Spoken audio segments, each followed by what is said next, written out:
Shalom, bulan yang baru kita ibadah di tempat ini minggu pertama, dan biar semua kita seperti firman Tuhan yang berkata selalu baru kasih setianya bagi kita. Apapun keadaanmu hari ini, yang pasti adalah sorga ada di pihak kita. Haleluya. Nggak usah gede-gedein keadaan kita, gede-gedeinlah Tuhan emang yang udah gede itu. Saya akan sampaikan firman Tuhan hari ini, saudara, tentang badai yang menyingkapkan. Keren ya. Kakak nih ngomong sendiri, muji diri sendiri. Kalau bukan kita yang muji kita, siapa yang mau muji duluan, saudara? Haleluya. Badai yang menyingkapkan. Katakan sama-sama, badai yang menyingkapkan. Kalau Anda perhatikan dari Januari sampai Agustus, ada sesuatu yang sedang Tuhan kerjakan di tengah-tengah gereja kita. Kita sedang disiapkan yang di dalam ini. Amin. Kita sedang diajar bagaimana kita melihat segala situasi dengan cara berpikir yang benar. Bahkan kita juga belajar untuk bisa menguatkan diri kita ketika kita sendiri. Mari buka dulu Markus pasal 6 ayat 30. Bapak Ibu yang dikasihi Tuhan, hidup ini, perjalanan hidup akan selalu mungkin mengalami perubahan.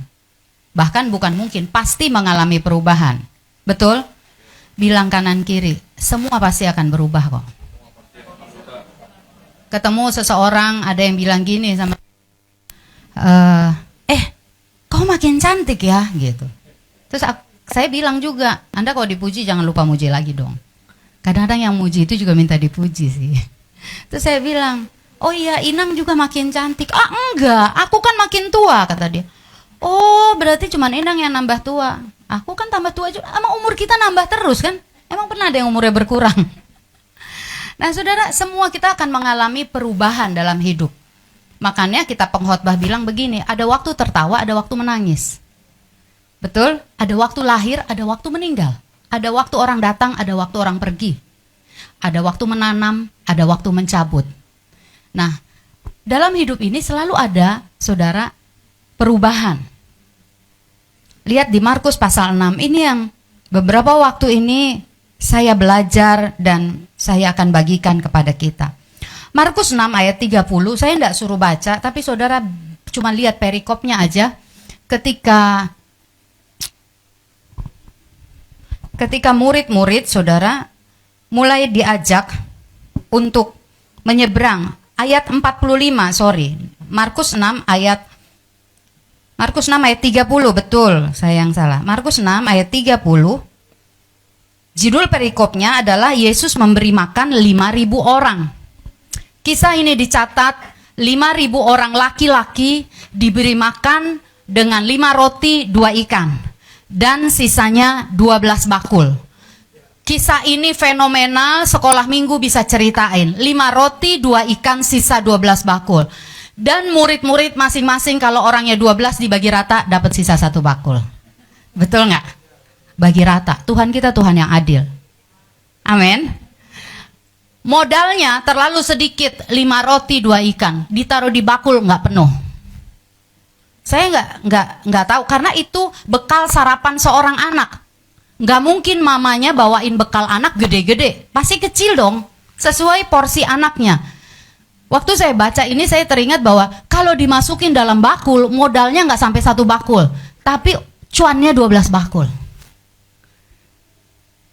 Banyak orang, saudara, kalau lihat kisah ini selalu ingat, selalu untung ikut Tuhan. Modal 1 nggak sampai penuh loh, Dit. Tapi isi 12, siapa yang mau begitu? Saya paling duluan, saya mau. Itu gimana caranya? Ajar. Nah, tapi kisah ini nggak berhenti cuma di murid-murid yang dapat cuan 12 bakul itu. Untung, profit. Kisah ini dicatat di peristiwa itu pada saat yang tidak ada catatan selanjutnya. Coba lihat di ayat 45. Mereka sudah di sana. Saudara dapat sisa, katakan berkelimpahan. Untung. Hidup ini nggak bisa cuma cerita untung berkelimpahan. Hidup ini nggak bisa bicara cuman tertawa. Bukankah hari tidak akan selalu terik, ada hari hujan? Betul? Jangan terpaku di satu situasi. Kenallah Tuhan dari segala situasi hidupmu dan hidupku. Bapak Gembala pernah cerita ada orang yang ditutup matanya dan dicoba menjelaskan tentang gajah. Yang memegang belalai gajah hanya akan bilang, oh gajah itu binatang yang ini belalainya panjang. Dari sisi yang lain yang bilang, oh gajah itu badannya besar. Ada lagi yang bilang, oh gajah itu ada ininya, ada gadingnya. Karena dia hanya megang dari satu sisi sementara ditutup mata. Tapi orang yang matanya dibuka, dia akan bilang, dia akan bisa jelaskan gajah itu, iya badannya besar, belalainya panjang, dia ada culanya, dia begini begitu. Kalau engkau dan saya mengenal Tuhan, matamu ditutup, engkau hanya cerita satu sisi. Tapi waktu mata kita dibuka, kita akan bisa jelaskan Tuhan dari pengenalan kita. Nah, murid-murid mengenal Tuhan di satu sisi ketika butuh makan dan Tuhan memberikan pengenalan, dia beri kelimpahan dari apa yang mereka butuhkan. Amin. Tapi lihat episode selanjutnya. Yesus berjalan di atas air. Saudara, salah seorang boleh baca, kita bantu ayat 45 dari Markus pasal 6. Yesus berjalan di atas air. Sesudah itu, Yesus segera memerintahkan murid-muridnya naik ke perahu dan berangkat lebih dulu ke seberang, ke Betsaida. Sementara itu, ia menyuruh orang banyak pulang. Ayat 46-nya. Setelah ia berpisah dari mereka, ia pergi ke bukit untuk berdoa. Ketika hari sudah malam, perahu itu sudah di tengah danau, sedang Yesus tinggal sendirian di darat. Di situ dulu ada satu episode baru. Waktu mereka mengalami keuntungan, kelimpahan, Yesus sendiri yang ngomong sama mereka. Yesus memerintahkan mereka pergi berangkat lebih dulu ke seberang. Waktu mereka punya kebutuhan untuk makan, ada Yesus sama mereka. Betul? Secara fisik, Tuhan sama-sama murid. Tapi ketika disuruh nyebrang ke Betsaida, Tuhan memisahkan diri dari mereka. Mereka disuruh menyeberang terlebih dahulu. Saya nggak tahu berapa ratus kilometer danau itu yang mereka seberangi. Tetapi yang pasti Yesus nggak ada di perahu sama mereka. Tapi itu Yesus yang suruh loh. Dan sampai di ayat 47 dan 48 kita baca sama-sama. Dua ya. Pada malam itu ketika ia, saya pakai baca terjemahan yang lain. Ayat 46. Dua ya. Setelah ia berpisah dari mereka, ia pergi ke bukit untuk berdoa. Ketika hari sudah malam, perahu itu sudah di tengah danau, sedang Yesus tinggal sendirian di darat. Ketika ia melihat betapa payahnya mereka mendayung karena angin sakal, maka kira-kira jam 3 malam, ia datang kepada mereka berjalan di atas air, dan ia hendak melewati mereka. Setelah sekian lama mereka ikut perintah Tuhan, di tengah jalan angin sakal datang. Padahal Tuhan yang suruh mereka berangkat. Saya nggak tahu mereka bawa nggak itu isi sisa 12 bakul itu di perahu itu. Betul nggak? Dia bawa dong, pasti masih euforianya. Anda kalau dapat sesuatu yang menyenangkan pasti ceritanya masih berlanjut. Kemarin youth retreat ya, udah sekian lama selesai retreat aja fotonya masih berseliweran tuh di komen-komen, karena memang ada kesan yang tertinggal kan. Anda bayangin gak waktu mereka lihat mujizat 5 roti 2 ikan sisa 12 bakul, pasti itu berkesan banget di hati mereka. Dan waktu Yesus memerintah mereka akan cepat nurut karena baru untung. Berapa banyak Anda dengar firman ketika Anda sedang diberkati, cepat bilang yes. Tapi waktu kita nggak punya apa-apa, firmannya tentang memberi, ciut hati kita. Sama kita Pak, Bu. Tapi lihat ini, saya bayangkan mereka berangkat, mereka naik perahu, mungkin satu orang demi satu orang bawa bakulnya. Wah pasti nih kalau Yesus yang nyuruh pasti untung. Cara pandang orang melihat untung seringkali berbeda dengan cara pandang Tuhan melihatnya.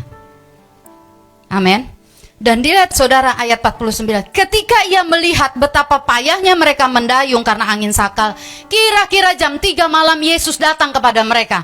Tapi ayat 49 dicatat, ketika mereka melihat dia berjalan di atas air, mereka mengira bahwa ia adalah hantu. Tadi waktu sisa 12 bakul mereka berkata Tuhan, Tetapi ketika angin sakal datang, mereka bilang itu. Saudara, saya mau berkata, dalam segala dan kesetiaan Tuhan, selalu ada episode engkau akan menerima 5 roti 2 ikan. Tetapi jangan lupa ada episode engkau mengikuti perintah Tuhan dan angin sakal datang ke perahumu. Tapi semua ada tujuannya. Makanya firman Tuhan hari ini diberi tema badai yang menyingkapkan. Ketika badai datang, tersingkaplah pengenalan engkau dan saya tentang Tuhan. Badai itu, saudara, membuat kita bisa melihat ketika pergumulan datang. Apakah engkau masih menutup matamu hanya megang belalai gajah, atau engkau izinkan mata buka dan mengenal Tuhan? Haleluya. Baru melihat mujizat tapi gak kenal. Makanya pengenalan kita yang akan naik level itu gak cukup cuma cerita berkat. Kita bisa sampai berakar dalam, kokoh, sampai ketika aniaya datang, ujian datang, saudara, tindasan datang, apakah engkau bisa stay dan berkata, aku tahu Tuhan bersamaku, aku tahu dia gak tinggalkan aku. Tapi kenyataannya engkau seperti terkapar. Sekalipun terkapar, aku tahu aku gak akan mati sia-sia. Tuhan selalu mau dikenal dan dikasihi utuh oleh engkau dan saya. Ketika harinya gelap, bisakah engkau tetap mengingat tentang kebaikannya atau enggak? Baru lihat mujizat tapi gak kenal. Coba lihat Markus 6 ayat 52. Markus 6 ayat 52. Saya baca ya. Sebab sesudah peristiwa roti itu, mereka belum juga mengerti dan hati mereka tetap degil. Banyak orang bisa cerita tentang berkat, tapi ketika ujian datang dia bisa tinggalkan Tuhan. Dia nggak nyangka Tuhan akan buat kayak gitu. Ejaan firman Allah yang hidup berkata begini, Markus 6 ayat 52.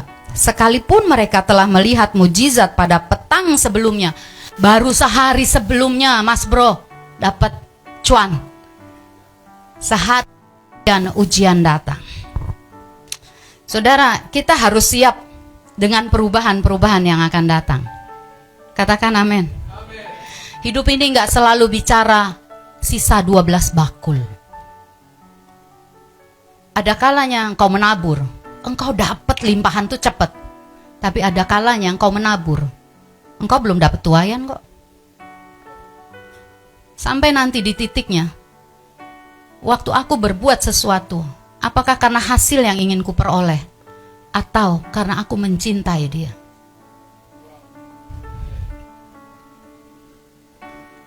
Saya percaya gereja kita akan dibawa ke sana. Amin. Pengabdian kita tuh Tuhan. Ada kalanya, saudara, badai yang datang menggoncang perahu kita tuh hanya untuk menyingkapkan cara pandang kita tentang siapa Tuhan dan siapa kita. Kalau dibuat film, saudara, kontras banget. Di satu sisi mereka mengeluh-elukan Tuhan, di satu sisi mereka bilang itu hantu. Kesedihan seringkali menutupi, saudara, jendela hati kita untuk melihat kebaikan Tuhan. Penderitaan seringkali, saudara, dilebih-lebihkan. Kalau harimu engkau banyak cerita kesusahan, engkau akan gak kenal kasih Tuhan yang dia kasih sedikit demi sedikit kepadamu. Satu hari ada seorang yang pesan ke tukang cincin, pembuat cincin emas. Orang bijak ini datang ke sang pembuat emas ini, dia berkata begini, tolong buatkan aku cincin sesuai ukuran jariku. Bolehkah engkau tuliskan kata-kata yang bisa menyimpulkan tentang hidup ini? Cincin itu kecil, ya, benar nggak? Sang pembuat emas ini, pembuat cincin ini bingung. Dia pusing gimana caranya. Kata-kata apa yang bisa ditulis dan menyimpulkan tentang hidup ini? Sampai dia ketemu satu kata, kalimat yang dia pakai. Dia rangkai sedikit. Saya nggak tahu, mungkin agak gede kali tangannya ya, nggak mungkin kayak tangan kita yang kecil. Dan dia serahkan kepada sang pemesan, orang bijak. Dia bilang, Tuhan, ini yang Tuhan pesan. Waktu dia lihat, dia bilang gini, bagaimana mungkin yang kau tulis ini bisa menyimpulkan seluruh hidup? Dia bilang, aku nggak tahu, tapi pakailah. Sampai saudara, satu hari ketika dia sedang mengalami kesusahan, penderitaan, tanpa sengaja dia melihat cincin itu. Di cincin itu tertulis, ini pun akan berlalu. Dia lihat, hatinya gede banget. Dia bilang gini, yes, penderitaan ini pun akan berlalu kok. Gak berapa lama dia dapat promosi jabatan. Dia happy banget. Dia usap cincinnya dan dia lihat, ini pun akan berlalu. Wah, dia cepet-cepet, Tuhan tolong aku.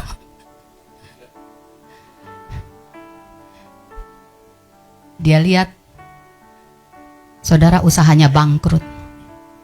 Dia buka usaha, usahanya bangkrut.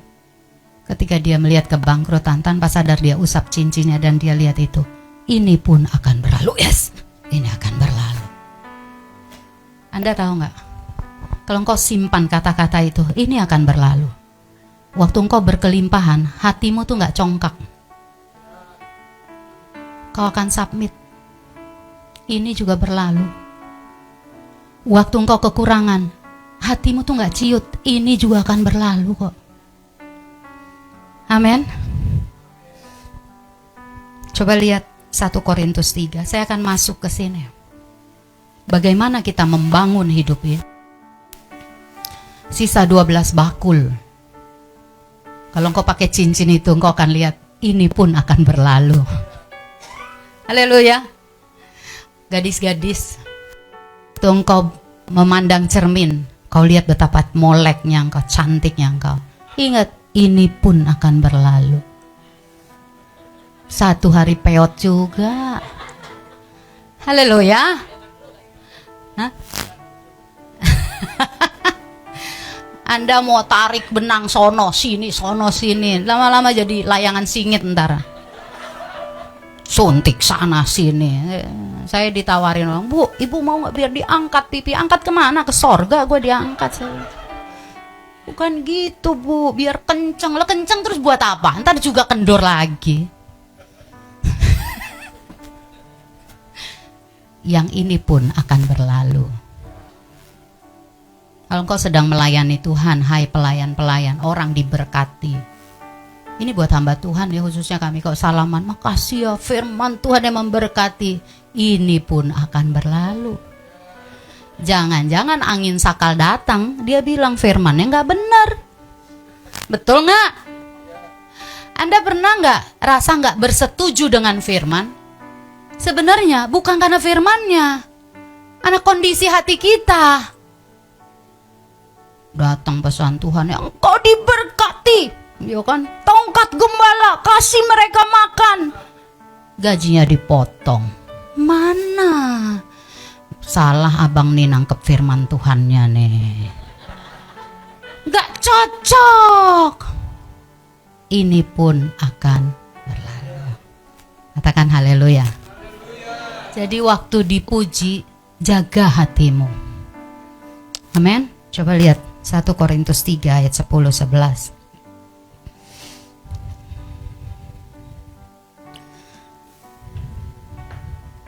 Baca ya sama-sama ya. 2 ya. Sesuai dengan kasih karunia Allah yang dianugerahkan kepadaku, aku sebagai seorang ahli bangunan yang cakap telah meletakkan dasar dan orang lain membangun terus di atasnya. Tetapi tiap-tiap orang harus karena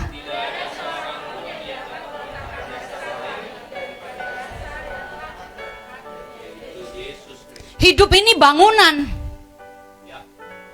Sebagai hamba Tuhan, sebagai saudara, seorang yang dipercayakan Tuhan mengajar, iya dia juga membangun. Tetapi ada tanggung jawab yang berkata, baiklah tiap-tiap orang memperhatikan bagaimana ia membangun di atasnya. Bagaimana kita membangun hidup kita. Dan ini bicara kita tidak bisa menyerahkan pembangunan diri kita itu kepada orang. Ingat firman Tuhan kemarin, jangan mimpi akan terurus kalau nggak diurus. Jangan bilang, nanti baik sendirinya kalau engkau nggak perbaiki. Rumah yang bocor, jangan mimpi akan benar sendiri, yang ada rumahmu makin hancur. Benar nggak? Bocor dikit-dikit, biarin aja, tambel aja, tambel. Tapi Anda cuma atau bukan tambel, Anda tadangin, kasih ember sambil liatin. Untung masih kecil. Iya, sekarang kecil. Lu diamin aja. Betul nggak? Tiap-tiap orang harus memperhatikan bagaimana ia membangun hidupnya. Makanya ada firman Tuhan yang kita sampaikan, bagaimana engkau tekun di dalam proses sampai progres. Itu bicara membangun. Makanya saya bilang begini, orang males mau ngarepin hasil sama, orang gak pernah bertekun membangun imannya, terus dia berharap dia akan sama tangguhnya dengan orang yang membangun dirinya. Itu sinetron. Itu cerita di negeri hayalan. Keberhasilan orang-orang yang berdiri, yang bercerita tentang kemenangan, itu ada air mata. Ada yang saya bilang proses bawah tanahnya. Dan banyak orang gak bersedia proses bawah tanah, proses melewati angin sakal. Dia selalu pengen cerita tentang sisa 12 bakul. Ada kalanya saudara, kita nih berbuat baik nolong orang. Mungkin orang sakit itu engkau kunjungi. Orang kesusahan engkau bantu, sekalipun persediaanmu menipis. Akan tiba waktunya ketika engkau mengalaminya, engkau nggak lihat orang bantu engkau. Apa reaksimu? Apa engkau menuntut? Di sanalah bangunanmu itu akan terlihat. Badai itu hanya mengekspos bangunan hati kita. Lihat ayat 12-13 dari 1 Korintus tadi. Coba baca ayat firman Tuhan ini. 1 Korintus 3 ayat 12-13. Dua ya. Entahkah orang membangun di atas dasar ini dengan emas, perak, batu permata, kayu, rumput kering atau jerami, sekali kelak pekerjaan masing-masing orang akan nampak. Karena hari Tuhan akan menyatakannya, sebab ia akan nampak dengan api, dan bagaimana pekerjaan masing-masing orang akan diuji oleh api itu. Amin. Satu hari bangunan hidup kita nih diuji. Saudara, perak itu tahan dalam panas tertentu. Tapi dia nggak bisa disamakan, saudara. Ada waktunya dia berubah menghitam, perak. Kalau engkau bicara kayu, dia bisa habis termakan api. Jerami apalagi. Batu permata, saya sampai klik, saya buka. Batu permata, kalau dia asli, dibakar di suhu tinggi, dia nggak rusak loh. Tapi kalau batu permata yang palsu, digores aja pakai jarum gitu, dia akan kelihatan bekas goresannya. Dibakar akan berubah bentuk. Kalau hidupmu dan hidupku, mungkin kau berkata, aku nggak jerami. Yes, naik aja ke kayu. Masih habis. Habis kayu apa? Kau mau permata? Asli apa enggak tuh? Hamba Tuhan yang asli itu bukan di panggung, di rumah, di kantor, di jalanan. Permata asli atau enggak? Satu hari yang tadi saya sampaikan, engkau berbuat baik, engkau menolong orang. Cek aja.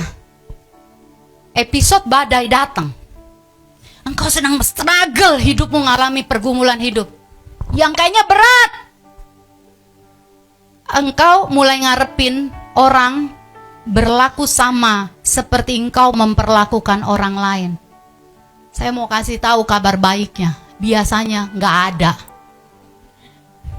Katakan haleluya. Haleluya. Kenapa? Itu badai. Api. Di situ kelihatan jerami atau emas. Sampai di titik yang tadi, engkau menabur, engkau menuai cepat. Kau nabur, bahkan mungkin di batinmu ya. Kan roh Tuhan tahu ya, nyelidikin ya. Kalau soal ini aja datangnya ke gue. Tapi tuayan nih nggak datang. Kalau engkau emas, engkau sampai di titik gini, aku lakukan ini bukan karena tuayan Tuhan. Aku mengasihimu. Aku terima semua yang baik daripadamu. Makanya ada pujian yang berkata, pengabdianku hanya padamu. Emas itu. Saudara, saya bilang sama abang tadi, aku tuh nyampein firman Tuhan ini kan ngomong ke hatiku juga. Firman Tuhan itu pedang bermata dua. Kau jadi orang baik karena respon orang baik kepadamu, atau karena kau sadar ada benih dari Allah yang maha baik di hatimu. Kenapa kita bisa hari ini kita berkorban untuk satu orang, besok kita bisa marah sama orang itu, kita bisa tuntut orang itu, kita bisa keluar makian berkata nggak tahu diri, karena berbuat baik saat matamu ditutup cuma lihat kebaikannya. Kalau nih, saya percaya benih firman dari awal tahun ditabur sedang tumbuh di hati kita. Kita melakukannya, tapi di titik kita mengalami aniaya, badai. Tetaplah di tempatmu. Tuhan sedang mengingatkan kita, bangun yang dari emas nak. Satu hari, pada hari Tuhan, semua pekerjaan kita akan diuji. Yang dari jerami kayu habis dibakar, tapi yang dari emas tetap ada di sana. Sampai satu hari saya bilang gini, Tuhan, aku mau berbuat baik. Bukan karena orang, tapi karena siapa diriku di dalam Engkau. Kenallah dirimu di dalam Tuhan. Kau gak bisa atur respon orang. Kau gak bisa berharap orang kau bantu bilang terima kasih. Buang itu jauh-jauh. Tapi kan etikanya, bukan kau guru yang ngajarin etika. Kadang kita ngajarin karena kita mau diuntungkan. Betul gak? Saya kadang-kadang ada orang tuh ya nggak sopan manggil saya. Kadang-kadang saya tuh di hati pengen kasih tahu gitu, tapi di hati gini, lu ngajarin buat apa? Supaya lu dihormati kan? Badai itu bagus, bilang sama-sama badai itu bagus. Haleluya, amin. Kocar kacir nggak kita? Lanjut ya, lihat. Saya ngobrol dengan seseorang, suami istri, hanya lewat telepon. Lama, bisa berjam, 2 jam. Saya tahu dia sedang mengalami situasi tertentu, tapi dia nggak mau didikte yang itu. Saya cuma bersaksi tentang bagaimana engkau berbuat baik. Kalau engkau berdamai dengan seseorang, bukan karena orang itu sudah berubah dan menyadari kesalahannya. Kalau engkau mau berdamai, karena engkau tahu siapa dirimu, bukan siapa dia. Urusan dia sama Tuhan. Gak usah banyak ngurusin orang, saudara. Haleluya. Gak usah kepo, gak usah sibuk mau benerin orang. Benerin aja dirimu dulu. Benerin aja diri kita dulu. Waktu diri kita bener nih, kita ketemu orang yang terpancar tuh kasih Tuhan sama dia. Kasih Tuhan sama dia, kasih Tuhan sama dia. Dia ngerugiin kita lagi. Benerin aja perasaan kita yang kacau balau ini. Haleluya. Amin. Ada pertobatan di rumah Tuhan. Satu hari semuanya akan dibakar, diuji. Lanjut 1 Korintus 3. Saya akan baca, saudara. Ayat 14. Jika pekerjaan yang dibangun seseorang tahan uji, ia akan mendapat upah. Jika pekerjaannya terbakar, ia akan menderita kerugian. Tetapi ia sendiri akan diselamatkan, tetapi seperti dari dalam api. Engkau mau ketemu Tuhan dengan kondisi seperti habis kebakar, apa mau cantik? Ada orang yang penting selamat lah, masuk surga. Bau asap nggak enak. Saya selalu bilang sama anak saya, tadi dia naik Gojek, saya bilang gini, pakai jaket. Kenapa? Jangan sampai kau deket-deket orang bau asap kau. Bilang. Saya bilang gini waktu baca ayat ini, aku aja nggak suka, apalagi Tuhan. Betul nggak? Anda jangan mau pilih KW, jadi yang orisinil dong. Haleluya. Hari ini Ini firman yang datang buat saudara dan saya. Akan ada badai datang dalam hidupmu, saudaraku. Akan ada badai datang. Dan hari itu pendetamu gak sama-sama dengan kamu. Kau berteriak minta tolong, pendetamu cuman kasih GBU, minyak urut, GPU. Anda cerita, aku begini-begini, dia hanya bilang, Tuhan besertamu. Aku tidak. Enak kan? Kakak bilang aja malas menyertai. Iya, kadang-kadang. Makanya aku harus bertobat. Loh, kita ini orang harus jujur di hadapan Tuhan. Tapi di sana, bagaimana engkau membangun dirimu? Dari bahan apa kau dibawa? Saudara, orang ya, hubunganmu dengan Tuhan, membangun dirimu. Makanya enggak ngomong saat teduh lagi. Tinggalan itu. Anda pernah nggak ketemu orang yang mau dekat dengan kau hanya karena butuh, tapi nggak suka? Jawabnya dalam hati aja, dan nggak usah nunjuk. Iya kak, si itu nggak usah. Di rumah Tuhan tidak ada penghakiman yang kayak gitu. Hati nurani yang dibersihin. Saudara, saya pun mengakui, kadang saya datang sama Tuhan karena butuh, tapi sebenarnya aku nggak suka. Hidupmu, bangunanmu itu seperti emas. Engkau harus naik sampai level suka dekat Allahku. Kitab Yesaya bilang begini, aku akan mengajarkan engkau tentang jalan-jalan yang memberi faedah bagi hidupmu. Kalau engkau dekat dengan Tuhan, kadang-kadang yang dia tunjukkan bukan yang kau sukai. Gak ada orang suka dengan namanya pengorbanan. Gak ada orang yang sangkal diri, mengampuni. Gak ada yang suka. Tapi itu berfaedah buat engkau dan saya. Maka kalau engkau dekat dengan dia, engkau akan diajari. Bukan cuma sekedar engkau butuh Tuhan. Anda suka gak dideketin orang cuma yang butuh doang? Gak ada orang. Jangan lakukan itu kepada Tuhanmu. Hari ini dia memanggil saudara dan saya. Engkau sampai mengangkat tangan dan berkata, terima kasih untuk tiap badai Tuhan. Terima kasih untuk waktu-waktu sendiriku dengan engkau. Kau melatihku, engkau menguatkanku. Terima kasih Tuhan, waktu api itu datang. Waktu ujian itu datang, entah dari keluargamu. Karena ujian paling enak itu dari orang terdekat. Tetangga saya gak pernah menoreh-noreh hati saya. Inong, di Emerald tetanggamu menoreh hatimu gak? Enggak. Dia saya teman sekamar nomor 1. Terus teman serumah, teman sepelayanan, ngeri banget. Teman sekantor, teman siapa lah? Sekersel. Pokoknya